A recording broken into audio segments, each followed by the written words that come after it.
jab, uppercut, leave you laid out on the floor. Try to duck and roll, hit and miss, now you counting stars. Should've practiced more, should've hit the mask, get out there more. Claim that you're the best. You gotta show me, son. Actions over words, baby boy. Is you real or what? Talking way too much, world come. Back sports, talking way too much, world come. Back sports, talking way too much, world come. Back sports,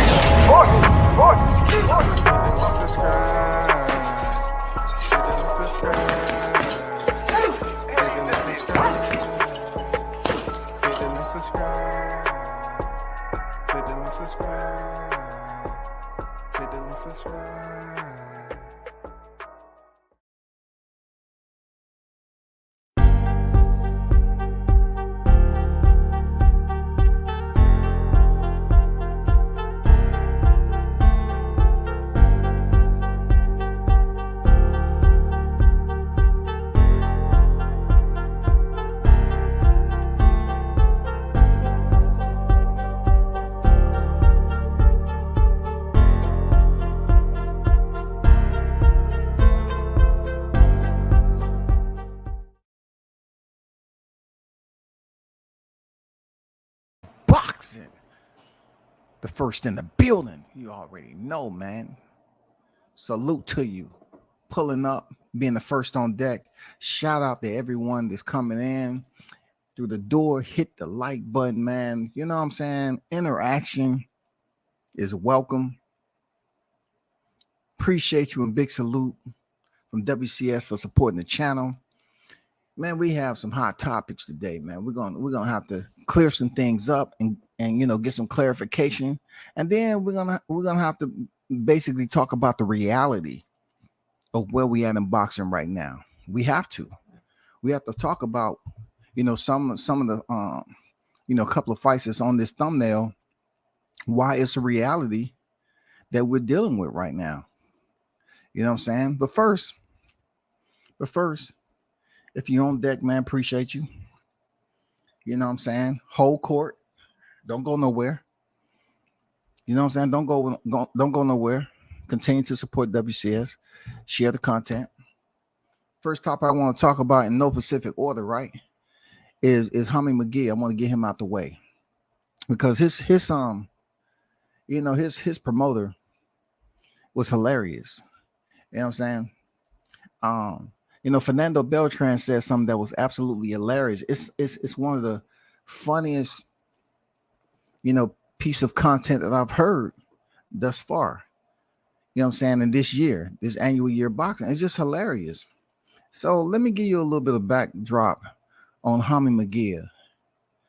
Jaime McGee is a Mexican fighter that is 41-0, and you all are saying to yourself, "Wow, that is impressive. 41 victories and 0 defeats." He's up there with the names of Canelo Alvarez, Gennady Golovkin. You know what I'm saying? He's up there with fighters who are over 40 professional wins. Gilberto Ramirez. You know what I'm saying? He's up there stunting the way it looks, right?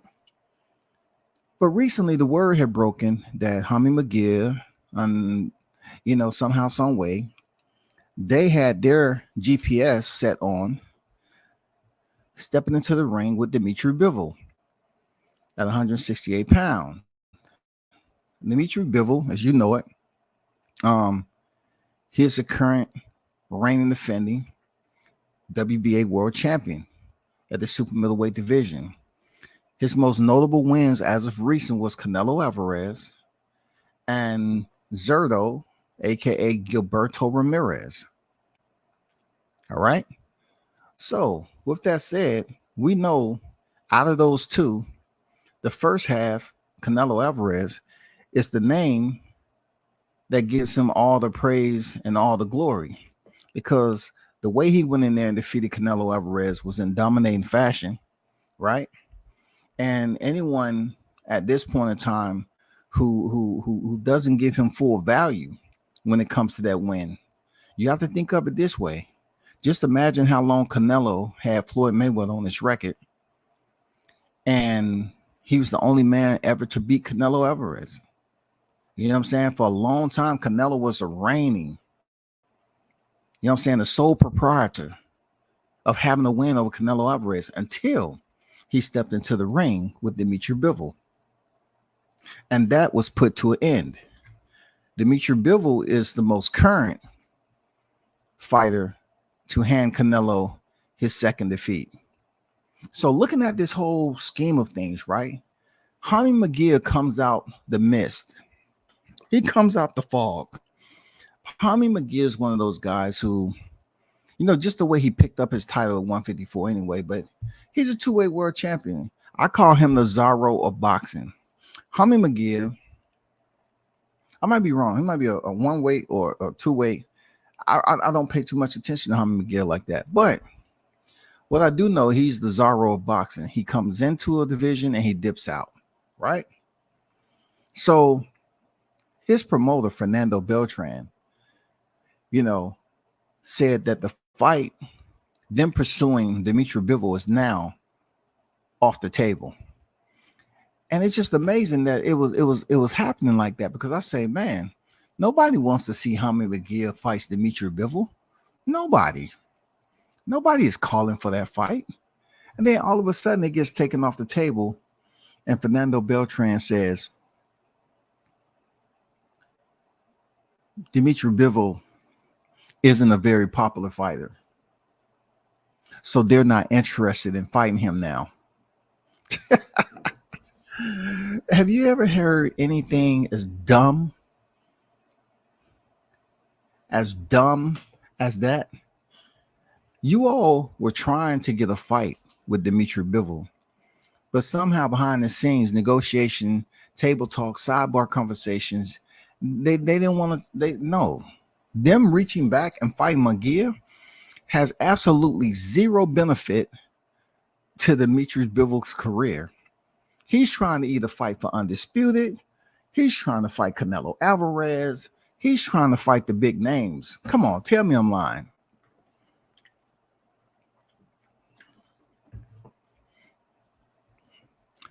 Bill's Boot Camp, what's good? What's good? So tell me I'm lying. There's no way in heck Jaime Munguia, his people are saying that Bivol isn't very popular. Come on, bro. You want to talk about a ham and egger? Jaime Munguia is that, man. You want to talk about spam and chitlins? That's what Jaime Munguia is, man. When it comes to boxing, like, he's undefeated, yes, sure enough. But just take a little gander, you know, at his last four opponents. Gonzalo Correa, Demetrius Ballard, Jimmy Kelly, Gabe Rosado. Come on, man. Camille Zaramita. And you know, Camille Zaramita is the same one who fought Gennady Golovkin. We was damn near asleep. We was like, what is this about? Like, are they trying to purposely cause harm to us? You know what I'm saying? Are they trying to drive us insane? You cannot big up Jaime Munguia's box rec at all. They've been moving this dude the way they have for a reason. So now, supposedly, they're looking to fight Triple G. The 40-plus-year-old Triple G. Now they have their eyes set on trying to get a fight with Triple G. Now, I don't have anything,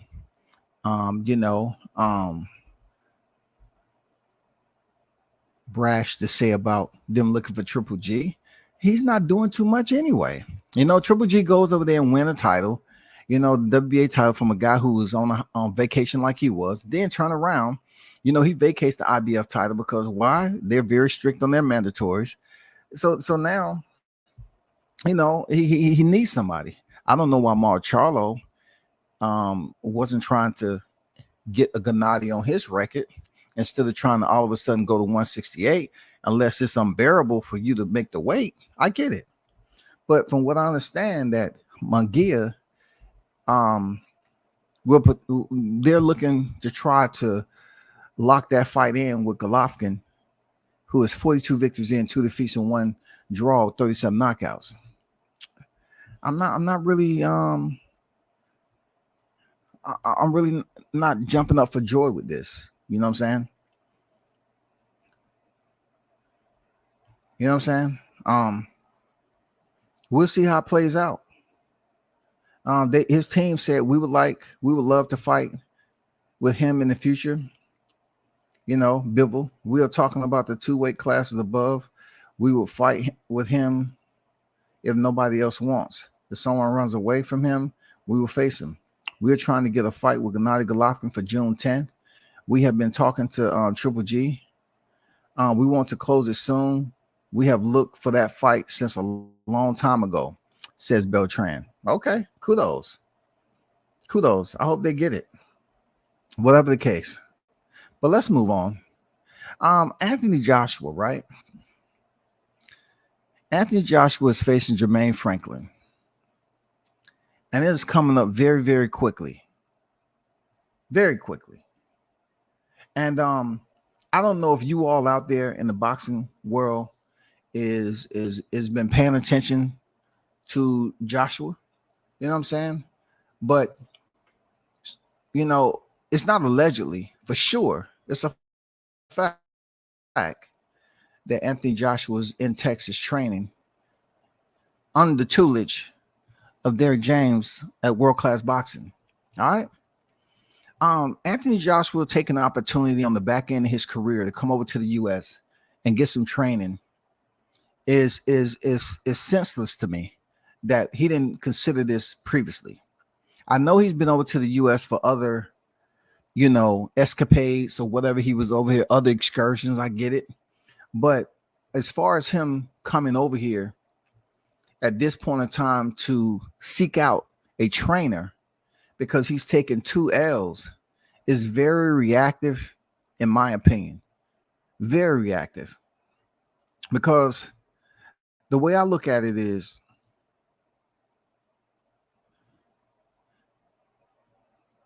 what was your thought process when you had the belts? You know, was anybody around you telling you your cons, or were they just saying, you know what, this is all marks, everything is greened up, you're looking real solid in there, champ? Hey, we like it, champ. Continue to go out there and be the best you can be, champ. I mean, who was telling them? Because from what we understood is that he had to come over here and listen to Derrick James. You feel me? I'm saying to myself, you should have been listening to your trainers anyway.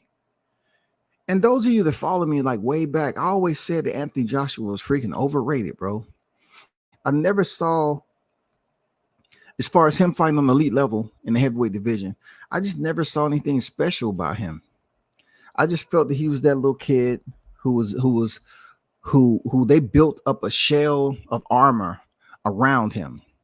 They basically built this man into a physical Adonis, how you put it, a physique of an Adonis. They tried to build his physique to be that of an Adonis, to give him the visual to the fight fans that he's much more of a threat than he actually is as a fighter.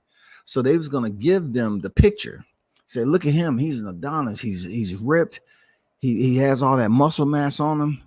But they built that around the frame of a young man who was very, very slim in nature. You know what I'm saying? I'm not saying nobody can't grow up and put on weight and muscle, but when you're boxing, that particular muscle, you have to wear it to a point where the cardio, you acclimate to the cardio and holding all that armor too. You know, your lungs. I just don't feel like Joshua ever acclimated properly to the muscle mass that he put on in his career. And though he has a very respectable resume, he does. He have a very respectable resume. I just feel that when he was getting the titles, you know, the Charles Martin deal and the Vladimir Klitschko, I just felt like, you know, that was off the orders. That was off the orders right there. And then when he fought Joseph Parker, the referee barely allowed them to fight, man. If the fight with Joseph Parker would have been played out like Caleb Plant and David Benavidez, when Caleb was allowed to hold all the time and do whatever, if they would have gave Joseph Parker the opportunity to hold and fight on the inside, we might have been talking about him taking a possible L against Joseph Parker, because it just seems like every single exchange in that fight, the referee was in between them, quick and a hurry, quick and a hurry. You know what I'm saying? So now he had a point where he's coming off 2 losses with Oleksandr Usyk, right? And shout out to the champ, the unified heavyweight champ, Oleksandr Usyk. You know, shout out to him for formerly, being formerly undisputed at cruiserweight. Big shout out to you. So Joshua currently sits at 43 victories and 3 defeats, 22 coming by way of knockout. All right. And he's going in there against Jermaine Franklin, who has 21 victories, 1 defeat, and 14 knockouts. All right. Jermaine Franklin's only loss is to a common opponent in Dillian White. Okay. Now, I can give you in hindsight, because I actually talked about this in real time, and I felt that Jermaine Franklin won that fight, right? But when it comes down to the backing or where they're trying to go with this fight, I don't know, why they gave Dillian White. He does have more of the prestige when it comes to his box rec, but sitting ringside, you know what I'm saying, just off, the camera view, was Anthony Joshua on that night. And they say that Joshua was there to so-called scout and potentially fight the winner. So when I'm telling you that I believe that Jermaine Franklin won against Dillian White, it seems like Anthony Joshua selected Jermaine Franklin based off, it seems like he was the one that won. Because truth be told, he only fought Dillian White. He being Joshua, he only fought Dillian White one other time, right? So for him to step in there the way Dillian looked against Franklin, it wouldn't have made no sense. So he say, okay, let me go ahead and fight the guy who just came out from being a warehouse worker, a guy whose life has changed now. I don't know if he's still working at the warehouse. I don't know what his paycheck was like when he fought Dillian White, but I'm pretty sure he's getting paid pretty damn good fighting Anthony Joshua, y'all. And I'm going for Jermaine Franklin. I'm absolutely going for Jermaine Franklin this fight, because I've never went for Joshua in a fight, period. But I'm going for Jermaine Franklin because, his background, his rise to, fame. So he's still working for that. But I'm just saying, he's now about to square off against a former unified heavyweight world champion, Anthony Joshua, bro.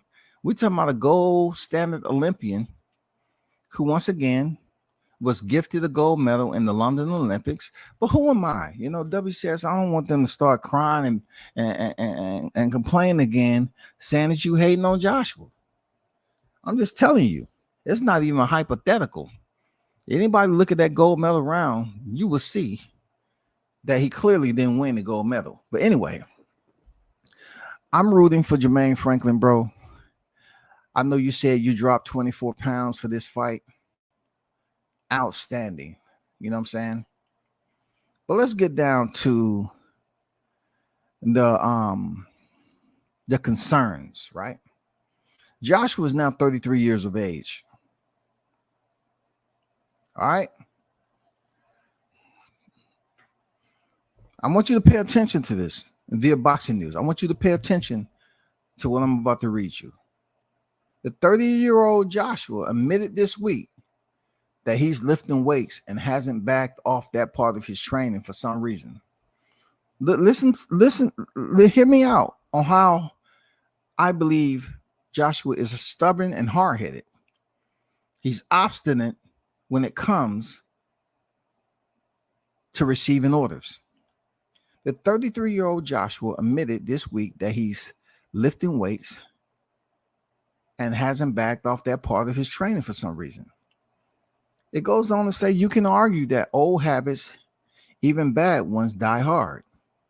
And Joshua couldn't resist the magnetic pull of the weight room for his scheduled 12-round headliner fight against Jermaine Franklin this Saturday, April 1st at the O2 Arena in London. Check this out. He looks big. He said he's gone torture. He's gone through torture with Derrick James. Derrick was telling me last night. He told me that there were times when he had Joshua doing 15 minutes of nonstop boxing on the pads. 15 minutes in all these sparring sessions. He looks big. He looks like a bruiser. Hopefully he'll be brutal on Saturday night. He's one of the most scrutinized athletes in the world, and he has been for the last 10 years. For someone in his position that has won the Olympic heavyweight gold in his own home city, in the mainstream, I think people are still fascinated by him as a character. There you go. Wasn't that what I was telling you earlier? They see him as a character, a guy who has built his aesthetics around who he truly is as a fighter. You know what I'm saying? He's built up a persona. You know what I'm saying? He's built up a character. It goes on to say, I think people are still fascinated by him as a character, and his commercial opportunities are still enormous. The requests for him are huge, said Garrett about Joshua. Now that I can imagine, you know, how much of a imposing figure he is overseas, you know, across the pond. I pretty much believe that, you know, his opportunities on the big screen is where he may potentially go. You know, I'm surprised I haven't seen Joshua in any other movies, big movies over here in the U.S. We see Tony Bellew. Tony Bellew's career doesn't even scratch the surface of Anthony Joshua, but somehow his appearance and something that they see in Bellew, they continue to put him in Creed. You know, I mean, they bring him back. Hey, you know, there's a niche there. All right. All he needs, and moving on, all he needs are the optics of a very powerful victory. All right. People won't be satisfied if he goes 12 rounds and wins convincingly in a wide point decision. They won't be satisfied either if he knocks Jermaine Franklin out in 2 rounds. He'll be damned if he does and damned if he doesn't. I don't necessarily agree with the damn if he does, damn if he doesn't. Why? Because we've seen Joshua go the distance before. All right. Of course, Jermaine Franklin is not an Andy Ruiz. He's not going in there to get his titles back. But when he did go the distance with Ruiz, he looked terrible. Like that fight is not one that you want to put on, you know, your save fights to watch later. You don't have that on your list, period. You know what I'm saying? If you bored out your mind and you just want to do film study, that fight right there is not one of them that you're going to put in your top 30. I'm just saying. So if they sit up here and say, well, he's not going to get any benefit from fighting Jermaine Franklin, yes, of course he is. Because he went the distance with Dillian White. Anthony Joshua knocked him out. A lot have changed since Anthony Joshua fought Dillian White. You know what I'm saying? So being that time has passed and Jermaine Franklin is now his adversary with a common opponent, Joshua needs to go in here and look good, right? Not so much dominating, because this is what the domination tag is, right? The dominationist tag is people are trying to see how he looks coming off a training camp with Derrick James, period. They're looking to see how Anthony Joshua looks, not only with his fundamental, his techniques and skill set. They want to see, has his cardio improved? They want to see, has his boxing IQ improved? And all this talk about Derrick James taking him to the dark side and putting him through. Then nobody else across the pond do that. You want to come over here to the U.S. and say, well, all of a sudden you went to the dark side.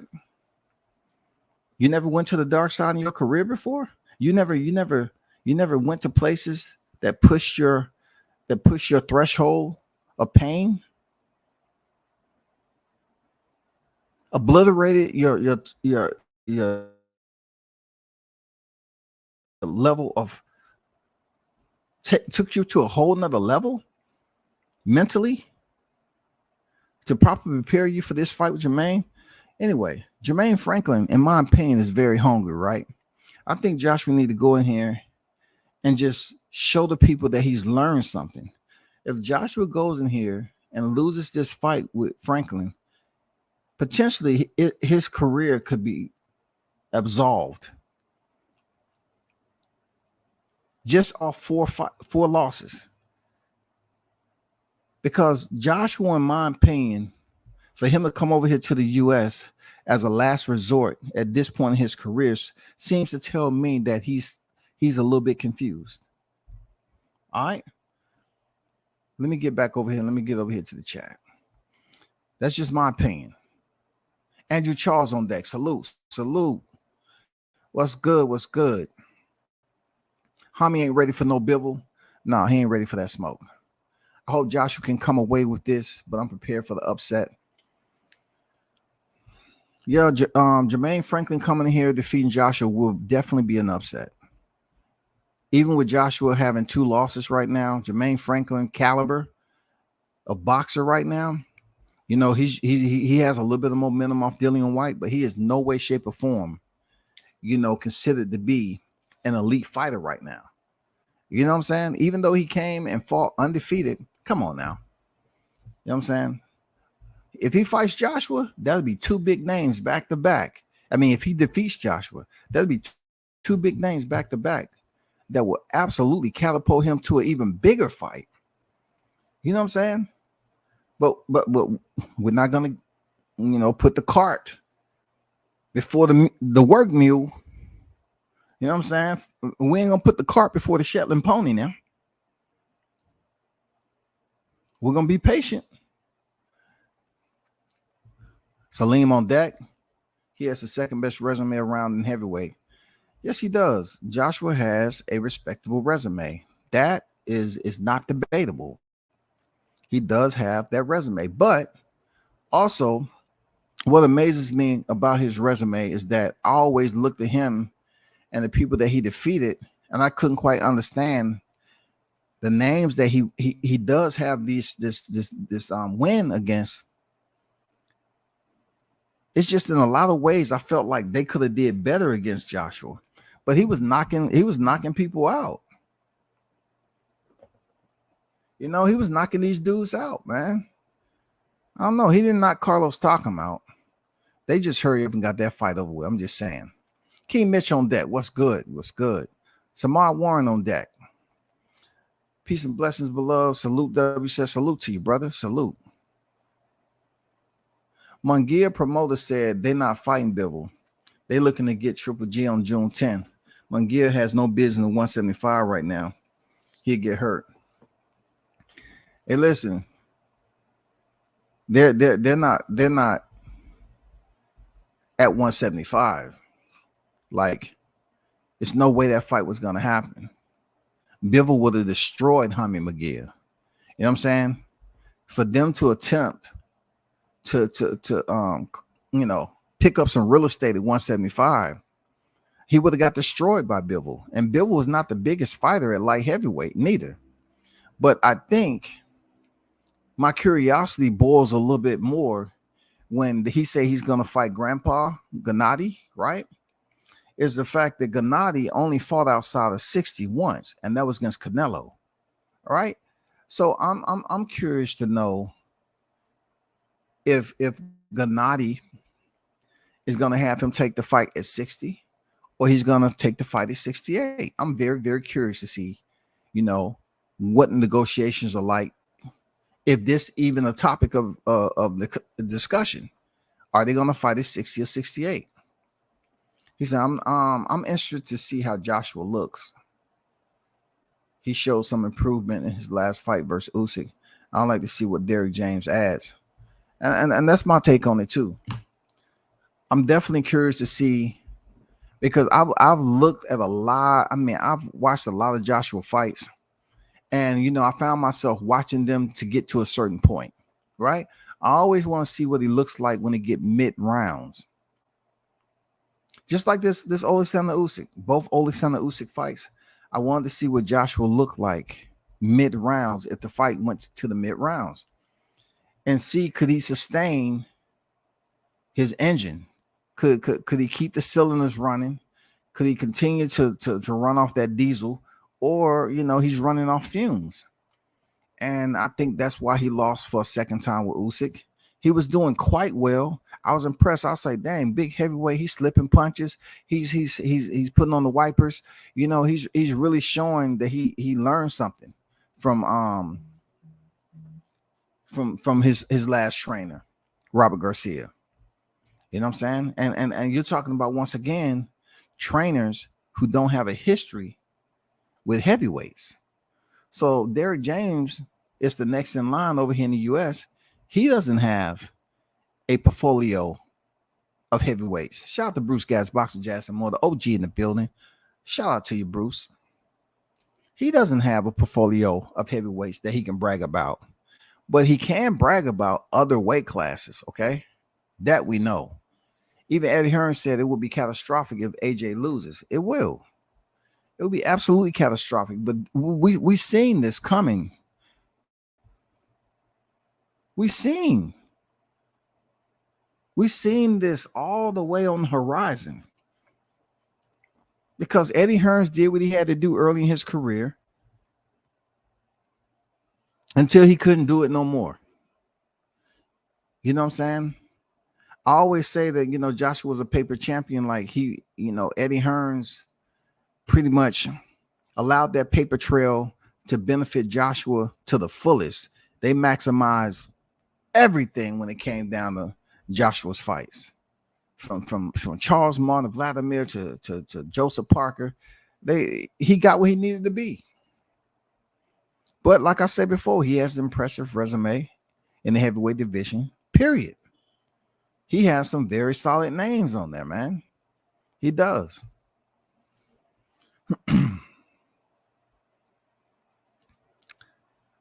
I got Anthony in the camp. He already beat McGill 175. McGill style will get him clipped with those big boys. I don't know. I really don't know about that. The article goes on to say that it doesn't matter if he loses them all. Apart from this one against Jermaine Franklin, Eddie Hearn say we've sold a lot of tickets early on, and there's only a couple of hundred tickets left now. All right. Eddie Hearn, he's always exacerbating the ticket sales and the numbers all the time. That's what he does. He's a promoter, man. That's what he does. It says Joshua versus Franklin. No, it said, and there's only a couple hundred tickets left now. About the ticket situation for Joshua Franklin. I think it'll be completely full on Saturday night. Moving on, it said they didn't push the fight out in a big way neither. It's kind of gone under the radar. They're not trying to do a big seller. They knew they could do 20,000 seats. This is a restoration fight. This is a restoration of what Joshua, had before. They are calling it the new dawn, aren't they? Moving on to the next, it said, in many ways, they've done that to take pressure off of him. They're not going to sell 40,000 seats fighting Jermaine Franklin. His renaissance, his not resonance has changed with that fight. Public that goes to his fights, they haven't sold it hard. Okay. So pretty much what my take on Anthony Joshua, Jermaine Franklin, his career might be done, psychologically, mentally. If this right here, he loses this fight, it could put him on a period of not being hungry enough to get back in the gym for a while.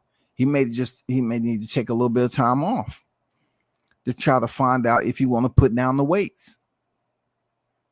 See, that's the thing with Joshua. He liked lifting weights, man.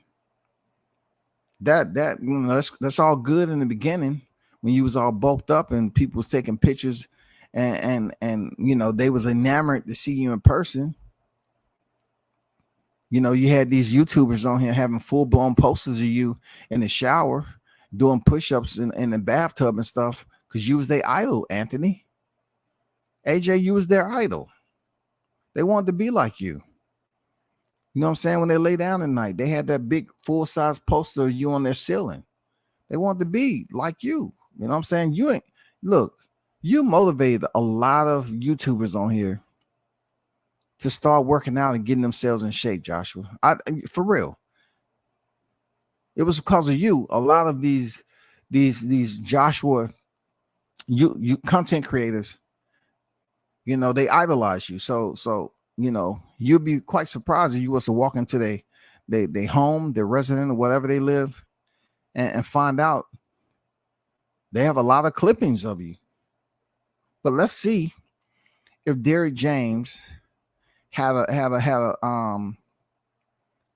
was he vocal enough, and did Joshua respect him enough to listen to what he said? Because this is going to affect Derrick too. You probably say to yourself, well, it didn't affect Robert Garcia too much. I mean, whatever. I know what you're saying, but DJ, he has 2 unified champions in his stable. You can't say that for a lot of trainers. So he has 2 unified champions, and they're really looking to see if Derrick James is really trainer of the year. Can he really take another fighter that's not his primary and put his own finesse on it? Does he have the ability to tweak a fighter like Joshua that's in his early 30s? And we see it play out in the ring. Does Derrick James has the antidote? Does he have what it takes to get through the Anthony Joshua during this fight camp? We'll see. Joshua said that his sparring partners, what he remember about his sparring partners, he pretty much put it out there that his sparring partners was it was tough and they did this, that, and the other. Okay. Let's see play out in the ring. All right. Moving on from Joshua.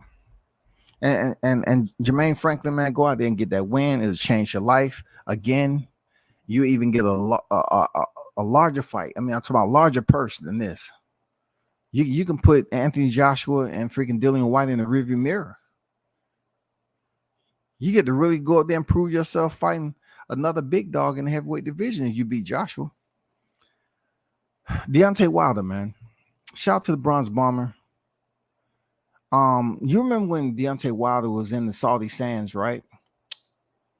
Were he in the Saudi Sands or Abu Dhabi? Anyway, he was over there where that liquid money, it flows in a different way. You know what I'm saying? There's a lot of rich type of fluency that goes on over there, right? So Deontay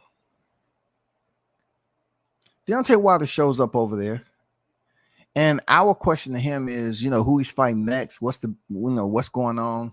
We're very curious to see when the Bronze Bomber is going to step back in the square.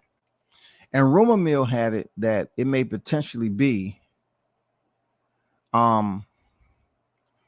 something big with Oleksandr Usyk, because back in the day, if you remember, Usyk had put it out there. I guess he was just selling wolf tickets, but Usyk had put it out there that he'll fight Wilder.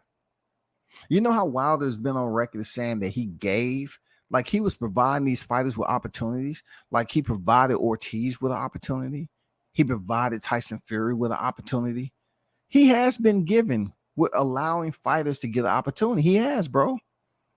He allowed Bermane Stiverne to come back, because he wanted to fight Bermane because he's the only one to go the distance with him at that time, right? So he said, I'm going to give you an opportunity as champion to invite you back, and he destroyed him. But when it comes down to Alexander Usyk, he put it out there that he will fight Wilder.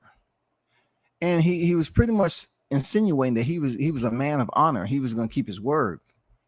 But somehow, some way, I'm hearing all this other scuttlebutt that Usyk is going in another direction. Because when he was out there, people was trying to ask and basically present the question like, who are you fighting next? Is it going to be for the unified titles? We remember Deontay put the tweet out there, for people to believe that, hey, this is where my sights are at for this next fight. I definitely want to step in. If Tyson Fury is not going to be your dance partner, I'll definitely step into the beat and we can dance. But now, coming full circle, it's not happening. Tyson Fury and Alexander Usyk is not happening. And then from my understanding, Usyk is not going to fight Deontay Wilder. But out of those two names I mentioned, one being the WBC heavyweight champion, and then Usyk, of course, being a unified heavyweight champion, Deontay did step in the ring with Tyson Fury previously. 3 times previously, right? And per the thumbnail frame that's up there, Deontay Wilder was able to clearly make history. You know what I'm saying? A lot of history that goes on, man, it may be something that we have a visual frame about. That visual frame is cataloged in our own personal archives. But for Deontay Wilder, it would have helped that this frame would have been recorded in the boxing archives as a win for him because he clearly knocked Tyson Fury out. But in a recent article, Deontay Wilder said, I can't stand MFer, when asked about Tyson Fury. He said, I can't stand the MFer. He's a cheater. You know what I'm saying? He said he's a cheater. Deontay Wilder says Tyson Fury is a cheater. And this is not just one of those moments that we're hearing information that we never heard before. He's saying he can't stand him. Now, a lot of people, of course, that's tuned into this live, they're going to say, well, let me ask you this question, Wilder. If you can't stand a man, why did you give him a hug? Why did you go over there and give him a hug? Because, the last time we seen him try to come over there and be a sportsman at the end of the fight, you didn't want no parts of it, which that's where it's supposed to be. Real talk. But I'm not here to go back in history and lecture someone on their actions because everybody's thought process after the fact is different, right? But he went over there and hugged Fury. Like, really, if you wanted to create distance when it comes to, do we have a respect for one another? Is there a bilateral respect between you and I? Is it mutual? No. And you could have just gave him the head nod and kept walking. But he said he can't stand him. Right? This article on Boxing News 24 says Deontay Wilder still dislikes Tyson Fury despite the two apparently friendly with one another last month with their embrace during the Tommy Fury versus Jake Paul celebrity boxing match on February 26th in Saudi Arabia. Now, I don't know why they keep on talking about a celebrity boxing match when that went on their box rec. You know what I'm saying? It goes on to say the former WBC heavyweight champion, Deontay Wilder, 43 victories, 2 defeats, one draw and 42 knockouts, revealed in an interview today that he can't stand Fury because he sees him as a cheater. Wilder didn't say what Fury did that he felt was cheating, but in the past he talked about the rabbit punches that he hit him with in the second fight. Wilder says there's a place and a time for all things. Of course, I can't stand that MFer. They know what's up. He's a cheater, said Deontay Wilder to ES News about Tyson Fury. I know a lot of things. People know a lot of things. A lot of people know a lot of things. So a lot of top people can't be fooled, bro. But when we're in the place, come on now. Why would you do that? This is the peaceful ground, said Wilder, when told that he wouldn't want to attack Fury on the spot. I don't like you, but I'm coming here to let you know that I see you. Do you understand me? I know what you are, and you know what I am. We can coexist with each other. You stay over there, and I stay over here, and that's it. Also, the article speaks about the floppy glove, which appears to be slipping off Fury's hand in the second fight. It said all this stuff he wants to talk about, nobody believes that. I'm an unpredictable person, say Wilder. Fury knew what I was going to do. I'm crazy. There's a time and a place for everything. My whole career, I've been a realist. When I leave, it's going to be a sad day for boxing. I'm telling you, because one of the realists in the game left. It's not about how much money you can make. It's not about how good you proclaim to be. It's about what you do inside and outside the ring. It's like music. It's not what you hear. It's what you feel, said Wilder. I agree with that. It is definitely how you feel. But when it comes to him and Tyson Fury, hey, check it. You're in a brutal combat sport like boxing.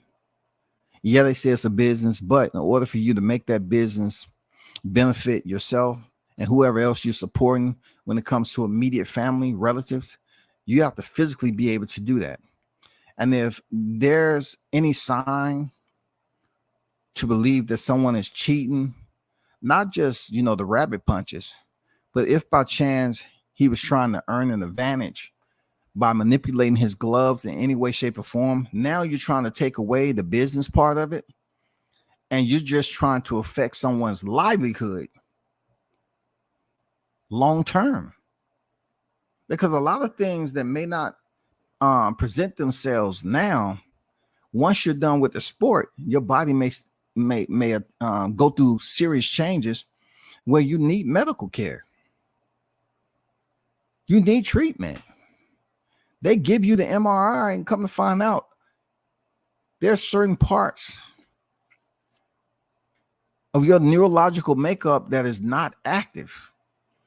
That could be a problem. CT is a real thing. But when it comes to, Deontay Wilder, Tyson Fury, they will always have a history. But like I told you all before, I would rather see Deontay Wilder fight Alexander Usyk than Tyson Fury. I really don't want to see him in there with Tyson Fury right now. I definitely believe it'll be even, greater for him to fight for the unified titles. But Usyk seems to be looking elsewhere. I heard through the divine that it may be Daniel Dubois.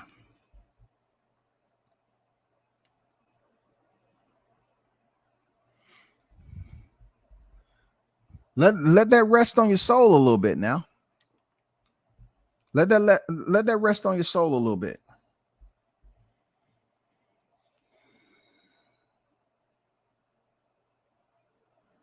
Just let that rest a little bit now. Daniel Dubois. Yeah, that's the same one that Joe Joyce allowed his eye to become a separate entity and start talking on his own. The eye starts saying, hey, move away from that jab. I'm not feeling well. I can barely move. I'm swelling up. Move. All it is a jab, man. Move. And Dubois didn't hear him. Hey man, put the earpiece in so you can hear me talking to you. I can't see nothing, man. I'm swole shit, man. Move. And Dubois didn't move. And Joyce kept on popping him with the jab. Bing, bong, bing. He was sounding like a church bell, dog. But now Alexander Usyk is supposed to what? He's supposed to be seeking out potentially Daniel Dubois. This is unreal. But it's boxing, though. It's boxing. You know, Daniel Dubois, in my opinion, when it comes to the bigger names in the heavyweight division, he is a smaller representation. Even though he holds that WBA regular title, he is a small representative when it comes to the big names that Alexander Usyk should be stepping in there with. Yes, sir. Absolutely.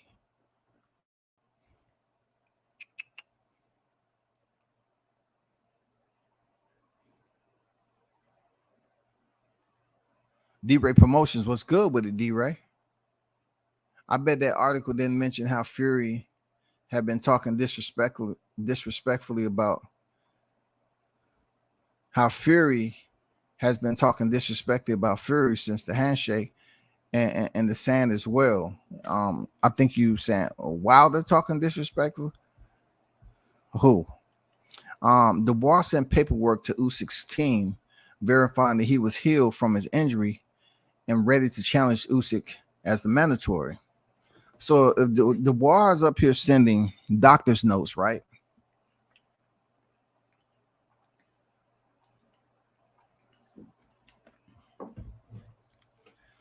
Ultimately, if he's sending doctor's notes to get verification, to give verification that everything is good to go and to move forward, it's truly up to Usyk to make that decision. Like Usyk know very well that Dubois is nowhere close to a name that he need to be stepping in the ring with right now.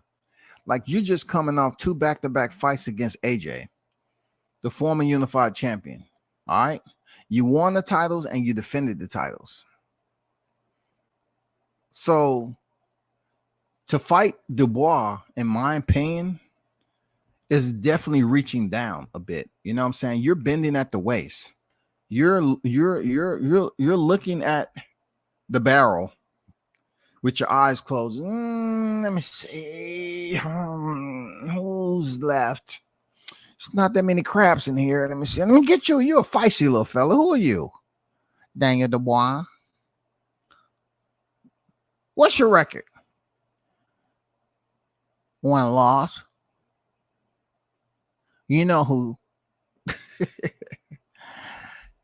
I've improved since then. Okay, since you improved since then, I mean, still, you know what I'm saying? I mean, I think, you know, truth be told, I think like Daniel Dubois, now that he has the WBA regular title and Joe Joyce doesn't, why don't you rematch Joe Joyce, homie? Why don't you rematch Joe Joyce? Have you even thought to rematch Joyce? Why are fighters this day and time, they know a rematch is warranted, but they won't even take the initiative, man, to go up here and say, I want to do it. Like they look at what Deontay Wilder did, and they just kind of like consider it to be protocol or whatever, since they was the top 2 heavyweights in the sport. But no, it's not protocol because he gave Ortiz a freaking rematch. He gave Bermain Stavern a rematch. He gave these top names a rematch. Bermain, whether you like it or not, he was champion at one point in time. Wilder gave him a rematch. Ortiz was undefeated. He hurt Wilder in the first fight. He was doing fairly well in the second fight, up to when his soul was released once again from the pores of his body. And that right hand shut off the lights of Ortiz. But yeah, he gave that southpaw a rematch. But who can say that? Like, we're not gonna play games and say Dillian White gave Alexander Povetkin a rematch because we already know that was contractually binding, and plus they was trying to get Dillian White into a title fight, which he ended up getting with Tyson Fury, and he got knocked out. You rarely see individuals like Dillian White get a rematch after being knocked out cold like that, but it was in the contract. So he goes back in there after Alexander Povetkin leaves the brothel, and they were serving some of them weird, unique, new to the streets cocktails, and Alexander Povetkin could still, barely stand up, and it was just weird all the way around. Yeah, Dillian White won the fight, but that wasn't the rematch I'm talking about. It's just like, if anybody that Dubois should be sending a doctor's note to, it should be to Joe Joyce to let him know that his left eye's healed, and then his most recent injury has also healed, and he's ready to step back in the square to redeem himself from that loss that he took from Joe Joyce. I mean, come on, man, it's only right. We want to see Deontay Wilder, Alexander Usyk. Deontay still has stock in the game, man. When he left the sport, like I was saying, as a heavyweight, when he left the heavyweight division, there was nothing going on. There was no buzz. It was nothing. Nobody, not even chatter. Even on here on the YouTube community, they wasn't really conversing about Deontay Wilder like that. It wasn't. Tyson Fury. They wasn't talking about Tyson Fury in a way that you was like, oh man, I'm overjoyed to know. Nuh-uh. You barely heard anything about nothing. All we was like, oh man, Tyson Fury, Anthony Joshua. No, we couldn't do that because Anthony Joshua was locked in to fight Alexander Usyk and lost his titles. That ruined Eddie Hearn's little agenda that he attempted to have when Deontay Wilder was in arbitration. They wanted Tyson Fury versus Anthony Joshua for heavyweight undisputed. Now that you got Usyk with the unified titles, it's looking more and more like politics, hocus pocus, business. We can't even get these two in the ring.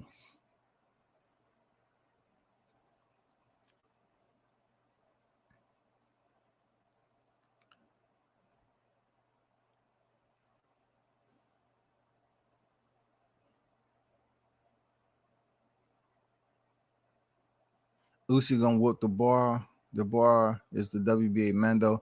Yeah, for sure. Yeah, I know the bar is the WBA Mendo because he beat Trevor Bryan for the WBA Reggie. I got it, but more so, like, come on, the bar should be trying to get back that loss with Joe Joyce. He should. And also, what's wrong with Usyk fighting for the undisputed titles? What's wrong with that? Like, come on, man. Come on, bro. You know what I'm saying? But appreciate y'all dropping the info. He's the mandatory. I'm like, but still, there's ways for him. Yeah, he went out there and fought Trevor Bryan. Okay. But even when he defeated Trevor, why not go back over there and try to get Joyce, man, and try to redeem yourself? You got beat up. He got beat up by Joyce, bro. People saying Bud is Fury by having. People saying Bud is Fury by having one belt and ducking undisputed, but he accepted the BS negotiations like Usyk did. Make it make sense. I don't know if Tyson Fury is ducking Usyk, but I'm pretty sure Tyson Fury wants to get paid. He wants to get paid very well. You know what I'm saying? It's politics at the end of the day. It's business. And I don't know why we can't get this heavyweight undisputed. I tried my best not to blend them together, the welterweight and the heavyweight, but there's one common denominator when it boils down to it, and that is the shakers and the movers, those individuals who are the decision makers, the authority, you know what I'm saying? What the money is looking like. I mean, I call it the hocus pocus for a reason, bro. This is a perfect example. Everything is aligned. All the hardware is aligned where it needs to be. We have 3 on one side and we have 1 on the other. Why can't we make the fight? Come on, bro. Why can't it make the fight? Herkovic is the IBF mandatory for Usyk. I think that might be a better than Dubois. As far as namesakes goes, I'm just gonna be a little bit more exaggerated for a little bit, right? Let's go with the name, image, likeness, right? The NIL, right? Yes, I agree with you on that. When it comes down to Herkovic, yes, I would want to see Herkovic. In my opinion, I would want to see Herkovic fight Alexander Usyk instead of Daniel Dubois. That's just me. I think people are looking more so towards a Herkovic name as far as popularity, namesake, image, likeness, and all that. Yeah, they want to see Herkovic for real. Hardcore boxing fans probably they want to see Herkovic fight instead of Dubois. I'm on board with that. Is Joyce being avoided? He's a top 5 heavyweight in my opinion. He's older, so they might be aging him out. See, one thing about Joyce is he's extremely athletic for his size. You check out his videos. The man is doing capoeira, and he's very athletic to be as big as he is. So I think he is a danger to these fighters, right? And like you said, they may be aging that man out. Because see, that's the one thing about being on the fast track. If you're an older fighter and you're on a fast track and you have just enough talent to be a threat, then guess what? People come and they bring you to an intersection and they play around and keep holding that button down and make sure that green light ain't there. You know what I'm saying? They give you a red light, goddamn, for a while. They give you a red light now. Oh, we'll let you know. Yeah, somebody come knock on your window. Just hold tight, buddy. Just hold tight. No need to get an attitude. Just hold tight. Okay. We're gonna put the green light up there. Listen, buddy. We know you're on a fast track. You've been speeding the last 4 or 5 fights. Okay. I'm just saying, man. Joe Joyce, it was all good when he was getting his fight. He looked good against Daniel Dubois. That did it. I'm serious. That did it. The way he popped that eye open, you know what I'm saying? That did it. I don't think Joyce is being avoided, in my opinion. Maybe Fury would have taken that fight if Joyce didn't have to fight Zhang on the 15th. Zhang, now Zhang coming out and having to fight. It's one of those deals where, come on, man. They're just spreading this around like hot butter, man. Come on, man. They could have made some better fights. Zhang, yeah, he got the size, but does he have what it takes? We'll see, because we've seen him in some questionable performance. We'll see what Zhang has to offer, man. Fury giving me duck vibes. Hey, man. Right now, my concern. I don't really concern what about Fury. Being labeled that. I don't see it. I see him as the best heavyweight in the game right now. No hesitation. No compunction at all. I see him as the best heavyweight in the game. For him to duck Usyk for what? I think it's a high possibility Usyk can be knocked out by Deontay Wilder. At this point in time, people who follow me doing well, I'm not going to debate who has the better boxing technique and all that, because Deontay Wilder has proven that no matter how much you continue to fragment his boxing skill set and his technique, he still can knock you out in a small, very, very minimal window. He can knock you out, clean out. But then you look over there at Usyk, he has the better all around skill set. His cachet, you know what I'm saying? His background, his accomplishments prior to moving up to the heavyweight division. Yeah, the man is certified. but he's at the heavyweight division, the heaviest division in boxing. And the man, in my opinion, that fought the monster was Tyson Fury. Anthony Joshua didn't present that danger. You know what I'm saying? That lethal closer like Deontay Wilder did. You feel me? But I hear you though. Zhang arguably beat Herkovic, in my opinion. Yeah, that's something they're gonna have to figure out. That was a crazy fight, man. That was a crazy fight. They've been having so much hype behind Herkovic, and I just stood quiet on Herkovic. I say, man, hey, here we go again. Them trying to build up one of these foreign fighters to be the next best great, and they just ain't it. But I hope he get his shot though. But shout out to the Bronze Bomber, and whatever you got going on. Next, I hope it's a very good opponent. I remember people was hyping about Andy Ruiz being next. What happened with that? You know what I'm saying? Andy Ruiz is out the door. I mean, who's next? It's not that many fights. I mean, Dillian White just got knocked out, previously by Tyson Fury, and then goes in there and look half-hearted against Jermaine Franklin. Nah, it was a point in time when I say, hey, Deontay, go out there and scoop up on White. Nah, you don't need him. Not after that performance he put on against Franklin, bro. You go in there and close this man out in 2 rounds, people are going to be like, okay. All his losses is knockouts anyway. So what do you mean? You can ask Joshua. You know what I'm saying? You can ask Alexander Povetkin. You can ask Tyson Fury. You know what I'm saying? He's like the Jorge Linares of the heavyweight division, bro. I'm just being honest, bro. I'm just being honest, man. I'm just being honest. Next, Gervonta Tank Davis, man, and Ryan Garcia is set to contend April 22nd, right? So we already know when the press conference hit off, the 2-day press conference back to back, it kicked off to a point where,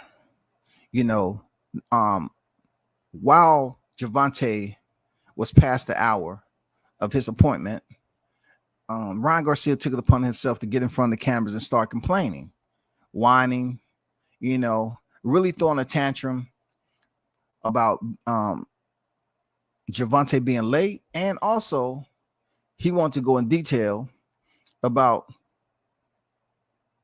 contractual stipulations that was placed upon him. You're talking about a guy who's about to have the biggest fight of his career and get paid.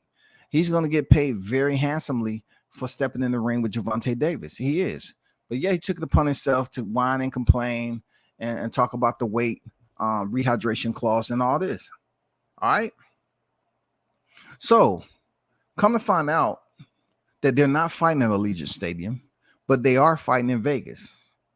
They're fighting at the T-Mobile, which is very good, solid, an arena with the seat capacity for Ryan Garcia to step up his biggest fight. And I'm gonna take you for a little roller coaster on this because I'm gonna kind of blend something in a little bit with what I'm saying. All right, hold on for a quick second.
So let's hop on the carriage a bit. You know what I'm saying? And climb this little slope and try to figure some things out. So we have a lightweight division, and we have two big names in the lightweight division at this point in time. We have Gervonta Davis and Devin Haney. All right. Devin Haney and Lomachenko are up next, and their pay-per-view is $59.99. Gervonta Davis, on the other hand, and Ryan Garcia, they're fighting in Vegas, and their pay-per-view is $84.99. Now, as we ride this slope, this monetary slope of understanding, and being that, you know, gas is very expensive, so that's why we're on a carriage and having these dang work mules pull us up this hill, because it's cost efficient, right? But we truly have to understand where we at economically right now, that we can't continue to say, well, yeah, this fight makes sense. Give us the best fight, the best, and make it affordable to the fight fans. We can't just continue to think that just because inflation has risen, that people are gonna have pity upon us. No, only the strong survive right now. Seriously, it's a messed up way to view things, but only the strong is gonna survive, especially in this boxing game. And what's going on right now in this economy is that they're separating those who can buy and those who cannot buy. Those who can buy can afford the prices that has been set in Vegas, April 22nd. Supposedly, the ticket prices was astronomical, y'all. But you know what happened? Also, we heard that it sold out.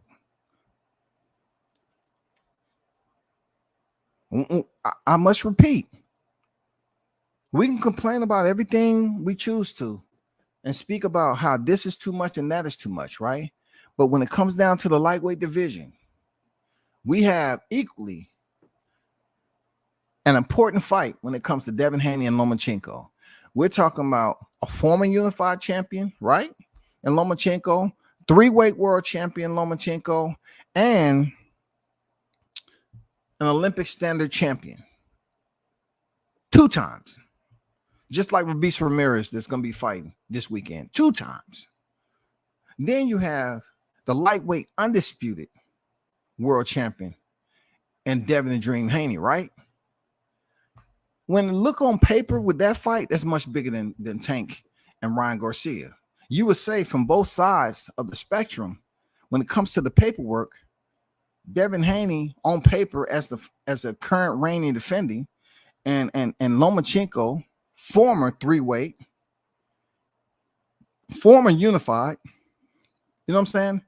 Both of them have credentials at the moment. So when you take and you look at Gervonta Davis and Ryan Garcia doesn't add up to neither Devin Haney or Vasyl Lomachenko. Real talk. But like I said before, the star power goes into Tank Davis and how he's been able to take flight and levitate above his compeers in the lightweight division when it comes to pay-per-view. Also, like I always mention, let's talk about character. Let's talk about the character, okay? So look at it in this way. People can complain about Tank all they want. Boxing is not a sport where they come up here and they solicit from freaking Christian schools. You know what I'm saying? Mormon convents. They're not going to Bible study. They're not searching mega churches around here looking for boxers. Okay, so being that we understand that they come from all walks of life, right? And then you look at Devin for a while, he didn't say nothing to nobody too much. He was quiet and this, that, and the other. People thought he was boring and this, that, and the other, right? But you can say that with this fight with Gervonta Davis and Ryan Garcia, that Gervonta is carrying the bulk load of this momentum. He's carrying the bulk load of all of it. The bulk can be 70-30. The bulk can be 80-20. Because you have to look at it. With the Devin, with Haney and Lomachenko, they both have championships to their register. But we can't say that as far as when it comes to the lightweight equity of Gervonta Davis and Ryan Garcia. Gervonta Davis is carrying the bulk load of this entire fight. Don't come to me speaking about no social media stuff that we can't verify. Everybody know that people can buy social media followers any day, anytime. I've seen Ryan Garcia go live before, like I mentioned, and it was barely freaking 50 people in there. And you got 9 million followers. You got 9 million followers, and you had that little people in your live. Anyway, I'm not here to talk about social media. I'm just trying to give you a frame on who's carrying the bulk load out of the two. Now, back to the character aspect of it. We know boxing doesn't drive character unless it pertains to certain individuals. You know what I'm saying? Certain individuals get judged all over the place on who they are as a person and everything, right? But in this case with Ryan Garcia and Gervonta, of course they're going to say Davis is the villain and Ryan Garcia is supposed to be the good guy. But they was able to price jack the tickets. They price hiked the tickets for this fight, and people bought them. They're pretty much showing you right here, right now, that we're separating those who can and those who can't. If you cannot afford it, then you cannot afford it. You won't be in attendance.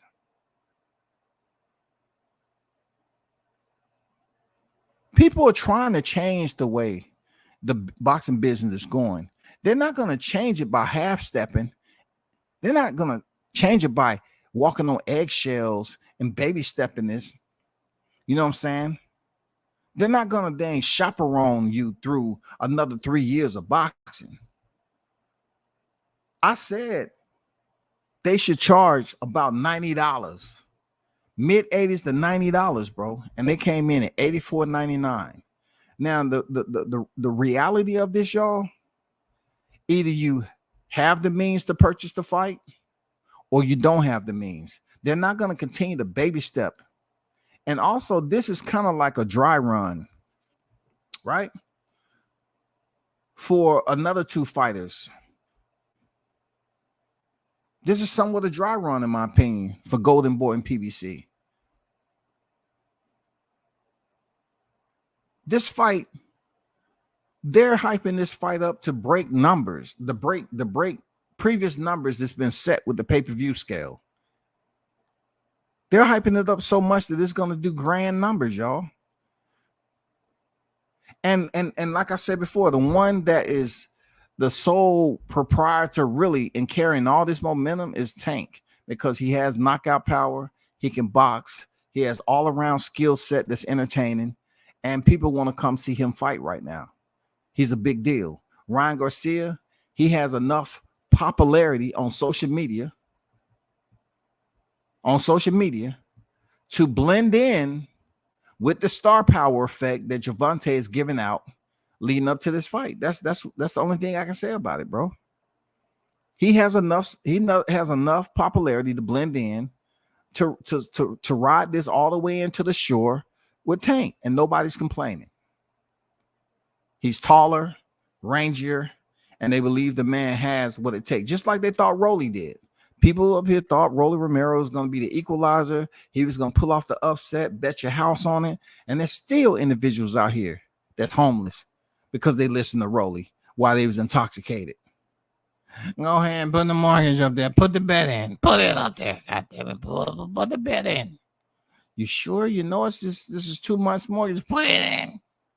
We'll sleep in the shed. You know what I'm saying? I mean, No, they thought Rolly was going to do that, and Rolly got smashed in 6. Now, I'm not really good with predictions, but I don't think Ryan Garcia, you know, if Tank is looking at Vegas and how many, I mean, look, I can only imagine how many stars going to be in attendance. I'm serious. I think this is going to be an incredible fight night. I think it's going to be star-studded beyond. I just think it's going to be a heck of a time for anyone that has the access, the credential access for this fight. to be able to get some good footage. Real talk. Whoever have access to this fight, they're going to be able to get some good footage if you're able to roam, because it's going to be star-studded, in my opinion. With the price, with the tickets, the seat prices up close on the floor being as high as they are, the average consumer is not going to be able to purchase that. So you're going to have somebody sitting in that area that can afford it. Right? Let's not complain about $84.99. It was bound to happen, because if Crawford Spence ever happens, it's going to be higher than this. I'm just giving you the blimp ahead of time, so you won't have to read the message on it when it's in the air. If that fight ever happens, if Crawford Spence ever happens, it's not going to be $84.99. Like I told you, this is going to be a measuring. This is going to be a measuring stick. Like, it's a lot that's going into this April 22nd fight. This right here, right now, is here. It's a lot that's going into it. So if you look at it in that perspective, that times are changing, they're trying to do away with the pandemic. Don't complain, because you have Haney and Lomachenko at what, 54.99, something like that. It's a price gap now. It's a price gap. It's different stuff going. It's different promotions. I get it. It's different promotions. It don't matter. It's a price gap now. It is a price gap for a reason.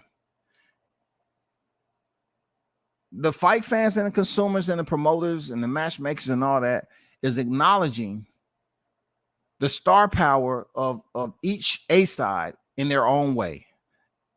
In their own way, they're acknowledging the star power, the whatever value that they give it on either A side.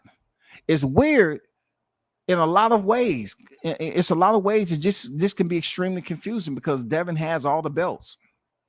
So if people are just looking at the hardware and the achievement and the accolades, they're saying, "Oh, he has the undisputed titles." Of course, that, you know, him and a two-time Olympian and three-weight world champion. Of course, they're gonna be the higher seller, bro. No, their pay-per-view price point is much lower than Ryan Garcia and Gervonta Davis. I don't hear too many people speaking on it, you know, like that. Like, this is a big change. This is something that's telling you we're trying to push forward away from this like recession or this pandemic, you know, and boxing struggling during 2020. We're trying to get over that, and we need to somehow force our hand to the consumer to get these prices to a comfortable acclamation that you know you're gonna pay more. You're gonna start to pay more for fights, bro. I'm talking about the big name fights. You're gonna pay more. Like, how many other pay-per-views has it been for $100, like Floyd Mayweather and Conor McGregor? How many? $100 a pop. $100 a pop. So if you look at Tank them coming in at $84.99, I wouldn't be complaining too much, because it's not the last time.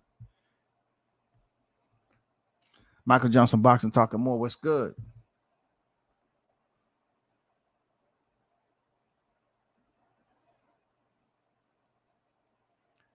I have a feeling Franklin is going to make a good fight. I think it's going to be a good fight. I don't know if he's going to win, but I'm pulling for him to pull off the upset. You know what I'm saying? Bob finally putting a fight on pay-per-view with Haney versus Loma, lower price point, but it's a great fight. It is. It's definitely a great fight. I mean, Haney is the undisputed titleist. You know, at this point in time, you can say what you want to say about entertainment value, but when it comes to the achievement and hardware, he's earned the hardware, bro. He fought in somebody else's backyard.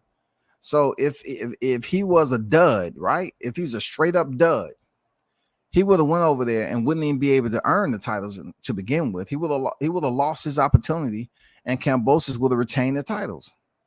But he beat him with a jab, went back over there and beat him again. So that in itself, people may dilute it with any criticism that they see fit. I get it. I'm not here to advocate for Devin Haney, but I'm just saying, when you look at what he was able to accomplish, completing the Aussie double, now he's going for somewhat like the trilogy. This is the third step of this trilogy setup or this lineup that they had planned if he was able to win the titles in Australia. Now he get to face the biggest name of his career, y'all. He get to face the biggest name of his career. He get to face Vasily Lomachenko, whatever you want to call him. He's facing the biggest name, just like Ryan Garcia is facing the biggest name. Even though Devin has the titles, he's still facing the biggest name of his career, period. I don't know why people don't want to acknowledge that, but he is indeed facing the biggest name of his boxing career in Lomachenko. There's no way around it. And it should be a very entertaining, high-level fight. It should, bro. It's going down in May. That's not too far. It's not too far on the calendar. It's going down. But for Gervonta Davis and Ryan Garcia, man, this is the fight of all fights right now. It's going down in the Mecca, bro. And the magnitude of this fight, man, it is picking up so much conversation. People are more and more, the real ones understand the danger that Gervonta presents to Ryan. But you have people out there that's looking at him and they believe Ryan is this clean cut, could do no wrong. It's his moment. God, if you're listening to us, God, just allow him this moment, Father. Just allow him to be in your blessings, Father God. Just, what I'm saying? They praying to the Most High. They want to see a fairy tale ending, y'all. They want to see a fairy tale ending. Look at this guy. He did everything right in life. He's just a handsome fella. And we just, what I'm saying? They want a fairy tale ending with Ryan Garcia, bro. Believe me. That's why they allow him to complain and whine and pout about contractual details that he agreed to, y'all. It's just amazing how his IG says what it says. Let me go check out his IG one more time. It's amazing how his IG says what it says, right? And people acting like every single follower that he has, all 9.3, is real. I swear to God, bro. You would think every 9.3 million followers that he has is real. So he has 9.3. All right. Let's see what Vasily Lomachenko has. High tech. Okay. That's his fan page. All right. I'm not even going to give you the numbers on his fan page. You might start laughing out loud. You know what I'm saying? You might start laughing out loud. Lomachenko has 2.1 million followers. 2.1.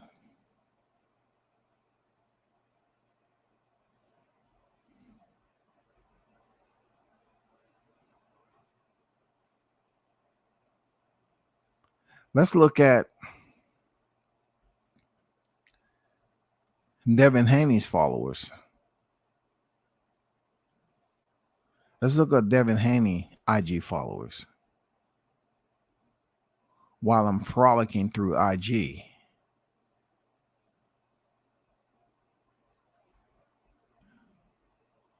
Since picking up those titles. And I forgot.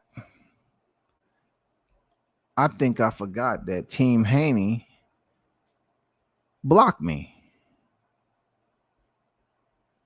I think they still have me blocked. I'm pretty sure of that. Yeah, I'm pretty sure. I'm sure of that. Let me see. Yeah, this is not his page. But anyway, let's go back over here to Gervonta Davis. Yeah, they do have me blocked. Gervonta has 4.4 million. You know, almost half of what Ryan Garcia has. But as a boxer, you know, a person who has built upon his star power, you know, with his God-gifted ability in the ring to possess that dynamite, that lethal ammunition, you know what I'm saying, those two explosive devices. Out of both fights, he has the higher value. It don't matter. It don't matter about when it comes to boxing. It don't matter about IG followers. He has the higher value of notoriety going into this fight. He is carrying the entire load almost. You know, when it comes to them going to Vegas, a lot of people going out there to see Tank. A lot of people going out there to see Tank. Yes, Ryan Garcia has the social media popularity scale. Yes, he moves the meter. Yes, he does, bro. But come on, let's not fake it. Like when we pull up his box rate, let's not fake it now. Let's not fake like Javier Fortuna was this unbelievable Salvador Sanchez. I mean, come on, man. Let's not act like he was out there doing some incredible thing. He was on an undefeated streak, just cleaning dudes out. Clack, clack, clack, clack, clack. Let's not act that way. Let's not act like Emmanuel Targo. They feared him ever coming over here to fight in the U.S. because he was a monster. Let's not play those games now. Let's not play mind games like that. That Custom was very weary about letting Emmanuel Targo through customs because he was that much of a dangerous fighter. Let's stop it. That's not the case. That's stop it. That's not the case, y'all. That's not the case. That's not the case. All I'm saying is they price hiked the tickets and they went. Them joints are gone. Sold out. Gone. Out of here. Done. It's not because of Ryan Garcia over 50%. No. This is a Tank 80-20 type deal. This is a Tank 80-20 type deal with him providing majority of the buzz that's going on with them fighting in Vegas, bro, when it comes to the tickets and all that. Hey, it's a big deal, bro. It's a big deal. Real talk. There's a price difference. It's still a good fight, solid fight between Devin Haney and Lomachenko, no doubt about it. But it's even better fight when it comes to the people. You know what I'm saying? The people when it comes to Davis Garcia. Charles Miller, what's good?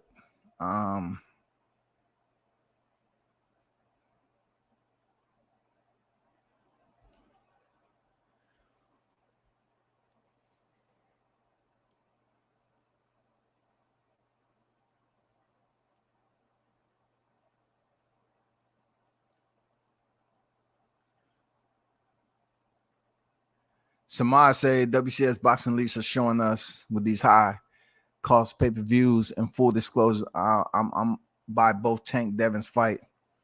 It's the have or have not salute. Yeah, the have or have nots, man. You either can or you cannot. You either can purchase or you cannot.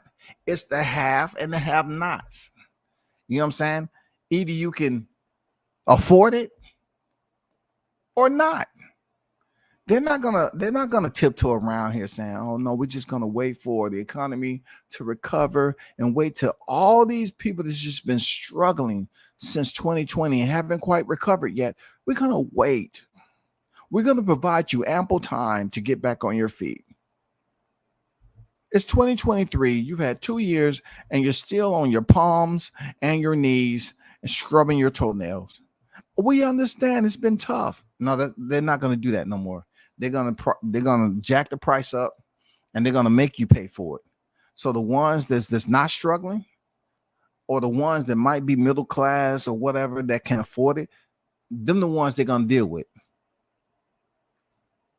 They're not gonna babysit. They're not gonna shop around. None of that. They're not gonna micromanage who can pay for what. They're just gonna put the price point up there. Bruce say what they don't get is that Ryan and Tank, to an extent, have the Instagram followers that know how to streaming, streaming is a norm. The Jones Jr. And Tyson buyers were a lot of old schoolers who had no choice but to buy it. This fight will lose big, in my opinion. Okay, so Bruce, you think the fight's gonna lose big? I don't know, man. I think this fight will do what it do. I don't know. I can't say it's going to go over the top with the numbers. No, because like I said, I don't think as far as the matrimony goes, the equity between both fighters' star power is not there.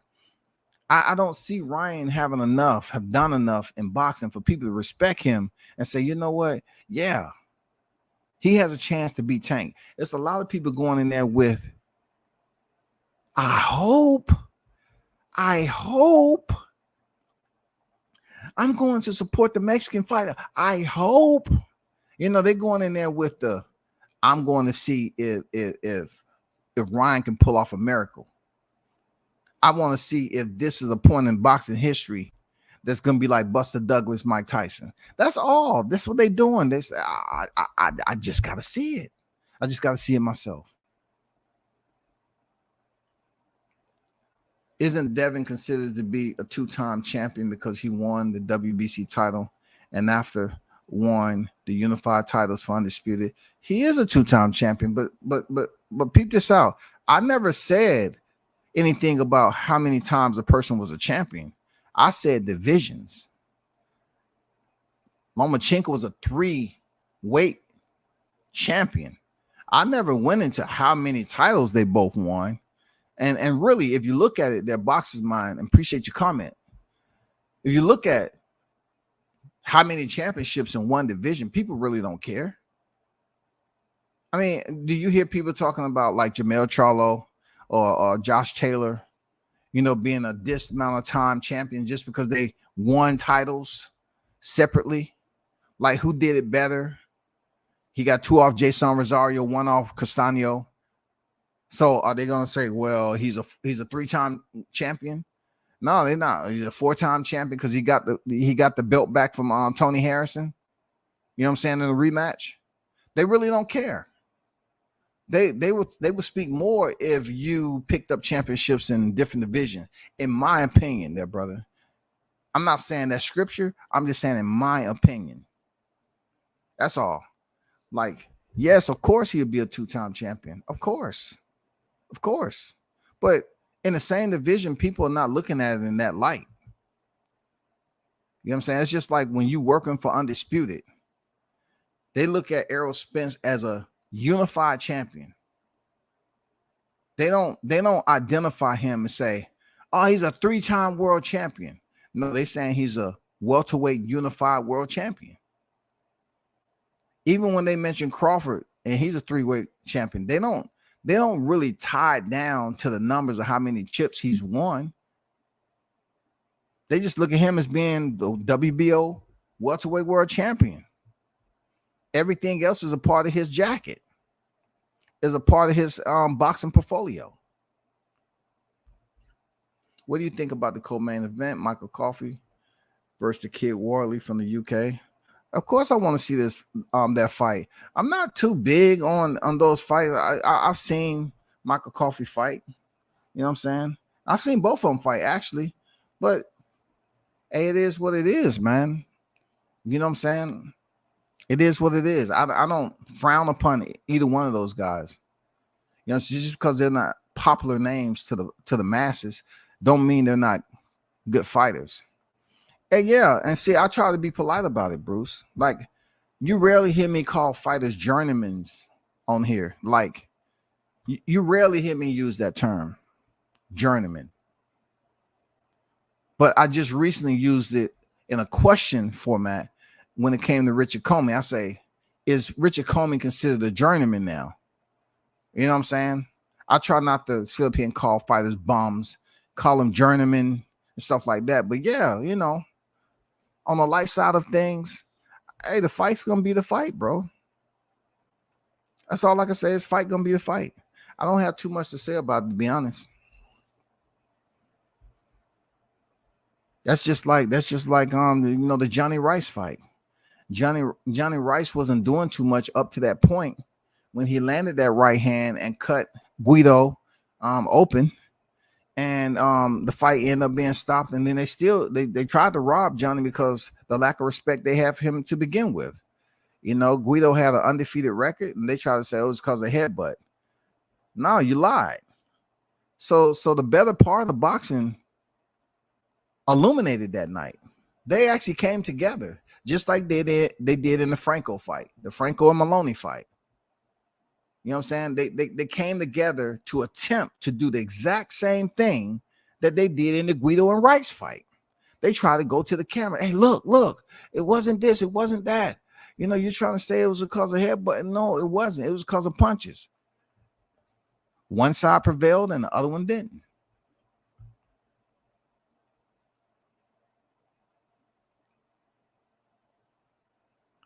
Lomachenko has recently got 2.1 million on the IG.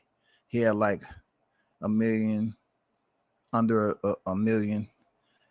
You know what I would tell any boxer, based off what I was told too, I would tell them in a heartbeat, if you want to go out here and purchase IG followers, do it. Who's gonna know? Who's gonna know? Because I was told when it comes to credentials, they don't really care how you got your followers. If they go to your page, if they get familiarity with you as a content creator, and you go out here and they look on your thing and they look and you got 80,000, they're not gonna try to do a investigative freaking research and say, hey, did anybody find out any evidence on if they're organic or not? Is there any way you can call IG or YouTube to see if they're organic? No, it's people on here pay for their viewership and subscribers all the time. But I was told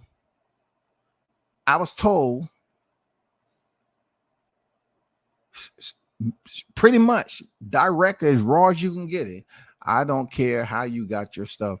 When they look, it's not always going to be me. It might be somebody else that's attached to this particular organization. They look out there, they see how many followers you got. They're not going and look through your video. Let me see how many views they got on this video. They're going to look and see your subscribers, and they pretty much going to make their determination based off, you know, the links that you shown them and everything.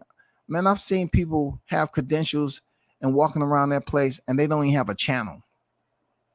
They're just tied into somebody. They don't even have a channel, bro. So I'm just saying, I would suggest to any fighter, start purchasing your IG followers, because no one's going to tell me Ryan is that popular, but yet he's not a pay-per-view star. Once again, WCS will put it out there. I will put it out there. How can you have 9 million? Tank has 4.4. How can you have 9+ million IG followers, but yet you're not a pay-per-view star? Once again, are they not loyal enough to come see you fight? Because social media is social media, right? It's nothing restricting these individuals who support you on IG like that to come see you fight in the pay-per-view, right? So this is exactly what they're banking on when it comes April 22nd. They're banking on Tank's boxing fan base and Ryan Garcia's boxing fan base to blend together and create history. That's what. That's what they're hoping on. But if you have 9+ million to 4.4, why aren't you a pay-per-view star? When it comes to the consumers and the people that's willing to purchase to see you fight, why aren't you doing numbers like that? That's all. That's all I gotta say. That's all I want to know, bro. Do you really think 9 million followers convert to pay-per-view numbers? They are like 16-year-olds with no cash for this. Like, check this out, Bruce. I disagree. This is the reason why I disagree. Because I've been hearing 16-year-olds, right? For 4 years. I've been hearing this for 4 years. Now, let's take a 16-year-old and add 4 years. How old are they? They're about 20 years old, right? So I've been hearing that default for at least about 4 or 5 years now.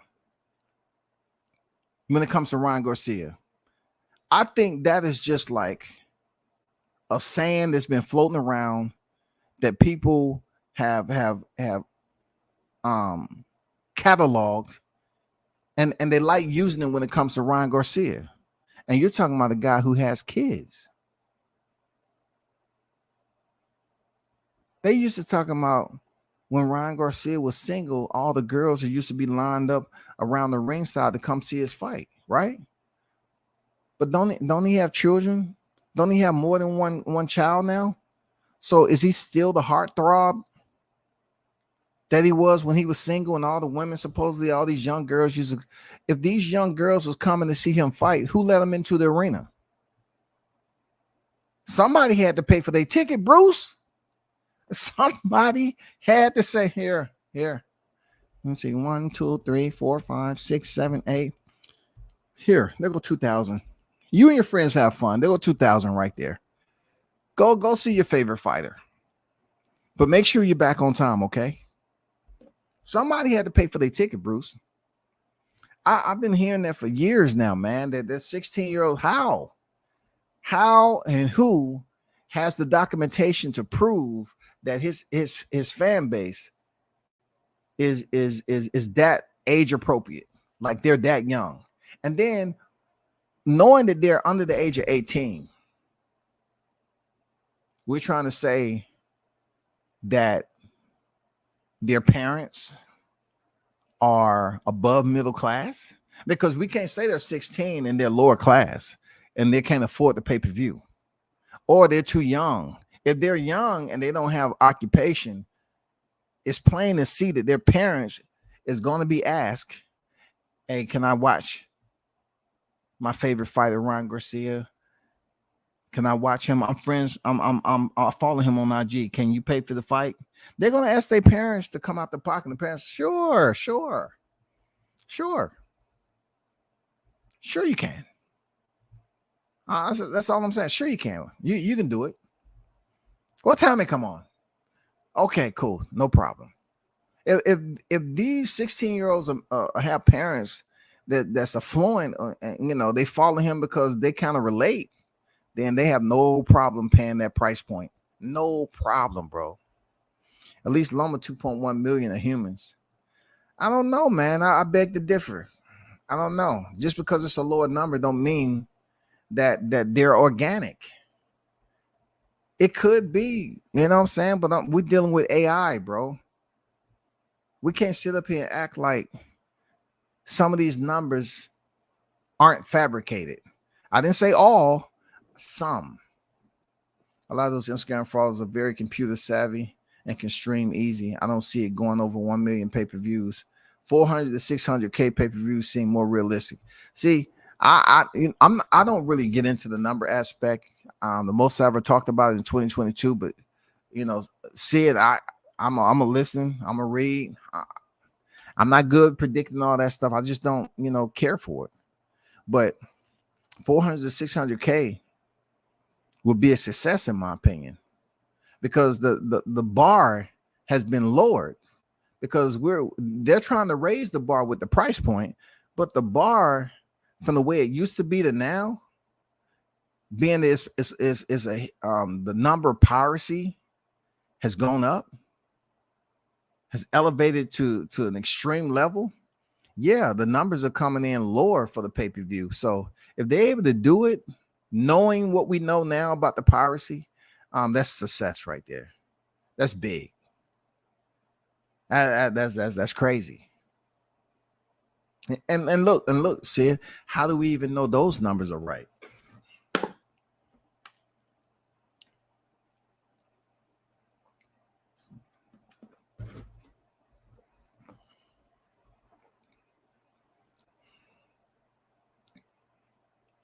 Like I said, I don't pay too much, attention to coffee like that. I have seen him fight, and he's not one, my favorite top 100 fighters.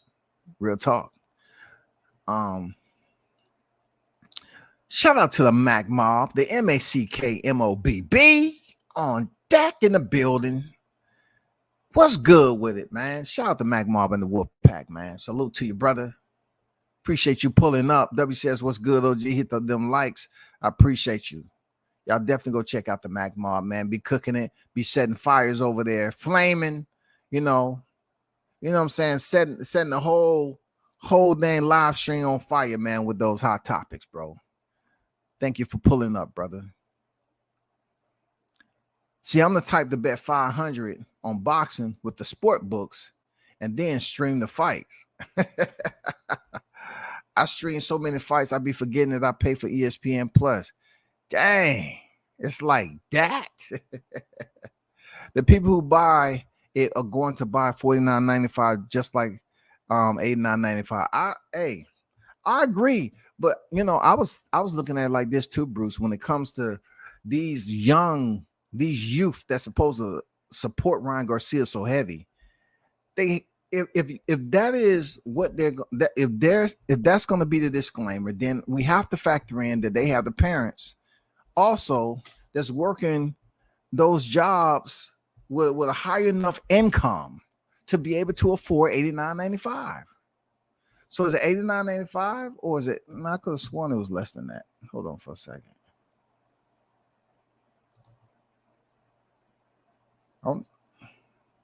I doubt it's $89.95 though.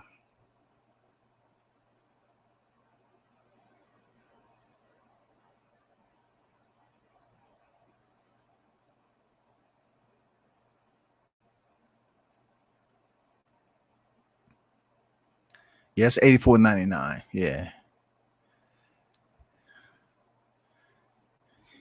But you just won $1 million. Blunts, you won out of millions. You're not even 1%. You're a spec. You're not even a spec, bro. You're not even a spec. So you can't be a part of the problem, really. You know what I'm saying? To be a part of the problem, you got to have a larger influence on the problem.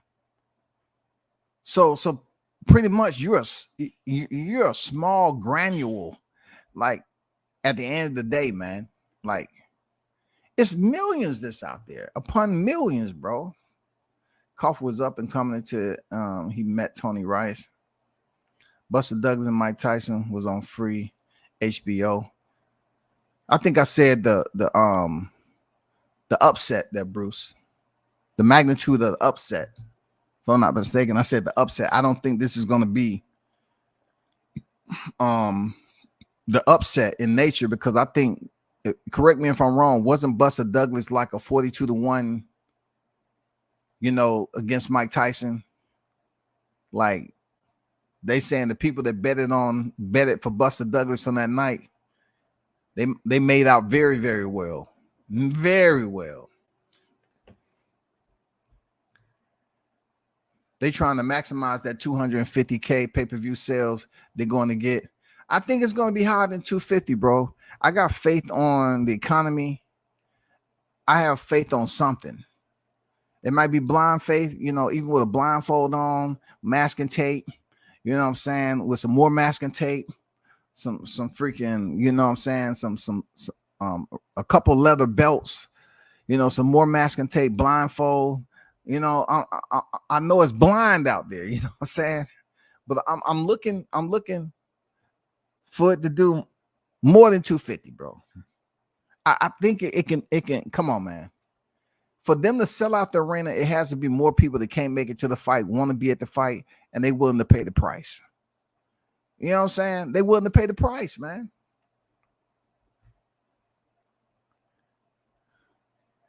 That's what I'm assuming. Man. Can't have a fight party with the illegal stream. Same first queen cap would be purchased. Streams will go platinum though. Hey, as long as you don't stream it out of business, because they will come looking at you. You stream it out of business, boy.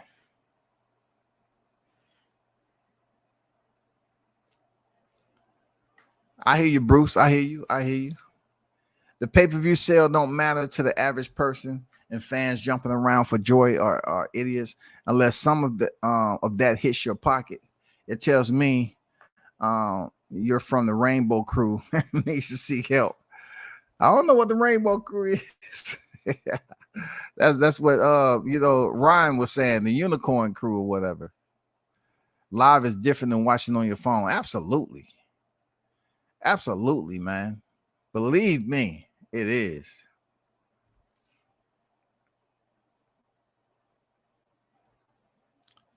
And shout out to my guy Jamal Nazy in the building with the $2 super chat. Debbie says, do you want the Tank versus Ryan to have success? Absolutely, man. And shout out to Neezy for the $2 super chat, man. Always showing support. You know, when he come in the building, appreciate you, Neezy. All day, every day, brother.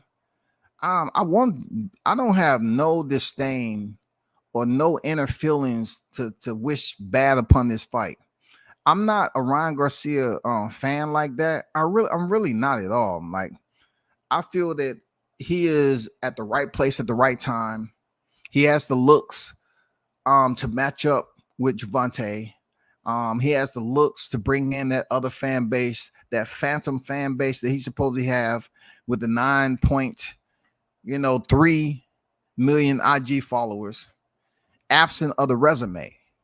But I definitely wanted to do numbers. You know why? Because if this fight does grand numbers, then we might potentially see, Crawford with Golden Boy and PBC and Errol Spence, them link up, and try to sign this fight and have it in a big stadium or something. If Tank and Ryan is able to break at least about 500, because the gate is going to be, like, come on, bro. Like, how can you sell out that quick and no one wants to buy the fight pay-per-view? Everybody don't know how to stream. Everybody don't know how to stream. Everybody don't have Blunt's number, man. Everybody don't have his number. But I hope they do. I hope they peak as high as they peak. I hope they like set a record with one of the ones at the lower of the chain of command that's been up there for a while with those pay-per-view numbers, because we need to see a change in boxing, man. Don't complain about the best fighting the best if you ain't willing to spend the money. Because in order for us to see the best fight the best, we're gonna have to pay for it. We're just not gonna sit up here and treat it as a thrift store, a Salvation Army, and say, man, I wish the pay-per-views like $35, and then get on here and complain. Ain't nobody buying that. $35, that ain't gonna sell too much of nothing. You got to jack the prices up, man. You got to force your hand on the consumer. I mean, you got to force the hand of the consumer. You got to force the hand of the consumer, bro.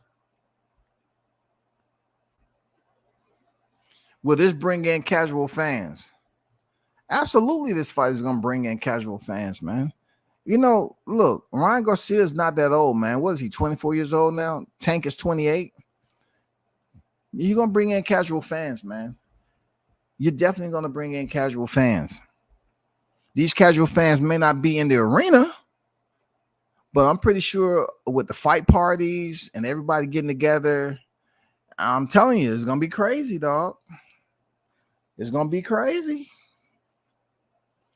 Look, what's on the front side of my reflection as I looking forward on this, right, is the buzz. Like, when these fighters make their ring walk. I just think that in itself is going to be incredible. Like, even for Tank, man. I know it's going to be that way for Ryan, because when you saw Rolly walk in, Rolly was attempting to soak that in with all the people that was cheering for him. He never heard nothing like that. He never been like that. This is what he dreamed to be. He's like, oh my God, the energy that the love that these people are showing me. He got into the ring. He didn't know what to do. He started bouncing off. I thought he was going to climb up on the third, the top rope and do a somersault and land on his freaking head and get up and laugh and say, I'm all right. You know what I'm saying? Like, Rolly didn't know what to do when he got into the ring. After hearing that, when he was waiting on Tank to make it down to the ring, he was like, dang, I never felt this way. I'm pretty sure that's going to be the same way at the T-Mobile Arena. I think for Ryan Garcia mostly, he's going to soak all that in and say, wow. Because they're going to be cheering for him. Tank going to have his fans cheering for him, and Ryan's going to have his fan base cheering for him, dog. It's going to be incredible. It's a C note any way you look at it. It is, bro. You know what I'm saying? It's a C note. Plus, if you having a fight party, you're gonna order out, because it is what it is. You're gonna order, some of that JF.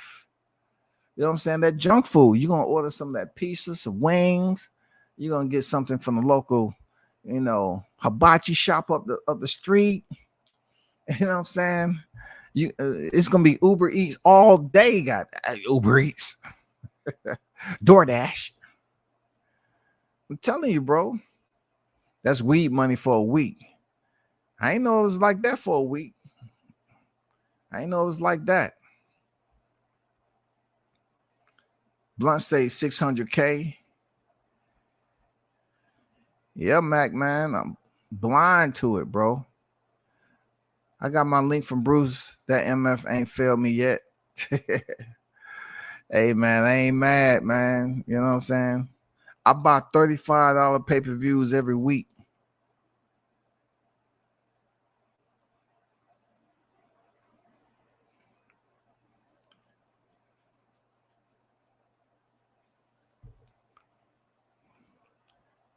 Dang. Y'all just made a transaction in the live chat. Man, hit me up on this email right here, dog. Hit me up. But hey, brothers. Yeah, man, I'm looking forward to this fight, man. I think it's gonna be epic. I think I'm guessing myself is gonna do 500 to 600. I'm gonna link up midway 500 at least 500, man. I'm giving Ryan Garcia, Gervonta Davis minimal. I'm doing minimal because I know the numbers came in. I know when the numbers came in, they was like, hey, man, Tank and Rolly did 8K.